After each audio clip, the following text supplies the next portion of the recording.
अस्सलामुअलैकुम दोस्तों, खुशामद आपके अपने चैनल पर। उम्मीद है आप सब खैरियत से होंगे। आज हम एक ऐसे सवाल पर बात करेंगे जो अक्सर लोगों के जहनों में आता है, लेकिन अक्सर उस पर खुलकर बात नहीं करते। सवाल ये है कि कौन सी औरतें ज़्यादा प्यार और मोहब्बत चाहती हैं।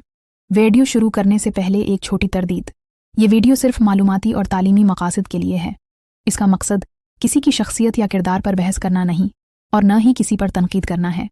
हम सिर्फ साइंसी तहकीक, सियात और रोज़मर्रा की ज़िंदगी की बसीरत पर बात करेंगे। बरा करम इस वीडियो को प्यार से देखें।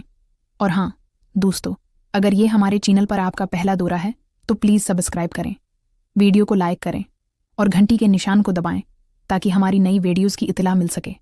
अब आइए बात की तरफ। हर कोई जानना चाहता है कौन सी ख़वातीन ज़्यादा प्यार और मोहब्बत चाहती हैं। इस सवाल का जवाब इतना आसान नहीं है क्योंकि इसके बहुत से मुख्तलिफ असरात हैं। आइए एक एक करके उन पर बहस करते हैं। पहला और सबसे अहम उन्सर ज़हनी सुकून और खुशी है। तहकीक से पता चलता है कि जो ख़वातीन ज़हनी तौर पर खुश और मुतमईन होती हैं वो ज़्यादा प्यार करने वाली और रोमानवी होती हैं। आपने देखा होगा कि जब औरत पर जिम्मेदारियों का बोझ, ज़हनी तनाव या मुसलसल परेशानी होती है तो वो काम में कम दिलचस्पी लेती है।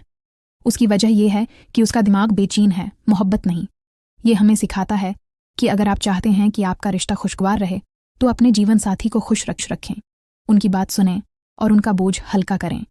एक और अहम उन्सर तहफ़्फ़ुज़ और तहफ़्फ़ुज़ का एहसास है। वो ख़वातीन जो अपने शवहर या साथी के साथ जज्बाती तौर पर महफूज महसूस करती हैं, दूसरे लफ्ज़ों में महसूस करती हैं कि उनका रिश्ता मजबूत है।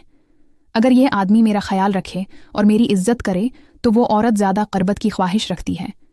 इसका मतलब है कि मोहब्बत सिर्फ एक जिस्मानी मामला नहीं है बल्कि उसकी जड़ें जज्बाती ताल्लुक़ से भी जड़ी हुई हैं। अब ख़वातीन की बात करते हैं। लोग सोचते हैं कि सिर्फ नौजवान ख़वातीन ही ज़्यादा दिलचस्पी रखती हैं, लेकिन हकीकत ये है कि ये मुकम्मल तौर पर दरअसल नहीं है। अक्सर शादी के कई सालों के बाद जब बच्चे बड़े हो जाते हैं और ख़वातीन के पास ज़्यादा वक्त होता है तो वो अपनी ज़िंदगी में फिर से प्यार और क़रबत की कदर करने लगती हैं। तहकीक ये भी बताती है कि 30 से 40 साल की ख़वातीन जज्बाती तौर पर ज़्यादा मजबूत होती हैं। यही वजह है कि वो मुबाशरत के लम्हात को ज़्यादा पसंद करती हैं। एक और दिलचस्प पहलू काम करने की सलाहियत और जिस्मानी फिटनेस है। वो ख़वातीन जो जिस्मानी तौर पर फट हैं, बाकायदगी से वर्जिश करती हैं और मुतवाज़न ग़ज़ा खाती हैं, वो ज़्यादा ज़रख़ीज़ होती हैं। जब जिस्मानी निज़ाम सेहतमंद होता है तो ख्वाहिशात भी मुतवाज़िन होती हैं। मज़ीद बुरा, अगर कोई औरत तनाव या बीमार है तो ये कम हो सकती है। एक अहम पहलू जिसे लोग अक्सर नज़रअंदाज करते हैं वो है ताल्लुकात का मयार। आइल अगर रिश्ता मजबूत हो और दोनों के दरमियान मोहब्बत हो और आप वक्त गुजारें और एक दूसरे की तारीफ़ करें तो कुदरती तौर पर क़ुर्बत बढ़ जाती है। ताहम अगर लड़ाई झगड़े, गलत फहमियाँ या गफलत हो तो ये एहसास कम हो जाता है। दोस्तों, अब मैं आपसे एक सवाल पूछना चाहता हूँ। आपके ख़याल में ख़वातीन को क्या ज़्यादा मुतासिर करता है, मोहब्बत, बाहमी तावन या तहाइफ? बुराह करम नीचे दिए गए तबसरों में अपनी राय का इश्तिराक करें। मैं आपके जवाब का इंतज़ार करूँगा। अब इस हकीकत को समझें।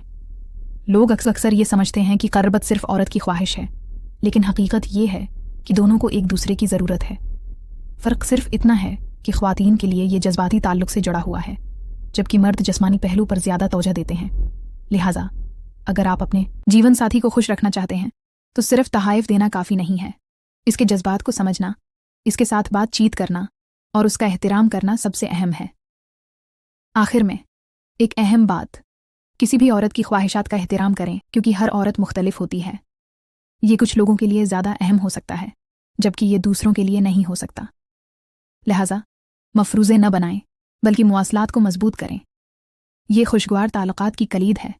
दोस्तों, उम्मीद है आपको ये वीडियो पसंद आई होगी। अगर आपने उसे पसंद किया है तो बुराह करम उसे पसंद करें, उसे अपने दोस्तों के साथ शेयर करें और अपनी राय दें। और हाँ, अगर आपने अभी तक चैनल को सब्सक्राइब नहीं किया है तो फ़ौरन करें। हम एक और दिलचस्प मौज़ूआ के साथ अगली वीडियो में दोबारा मिलेंगे। अल्लाह हाफ़िज़।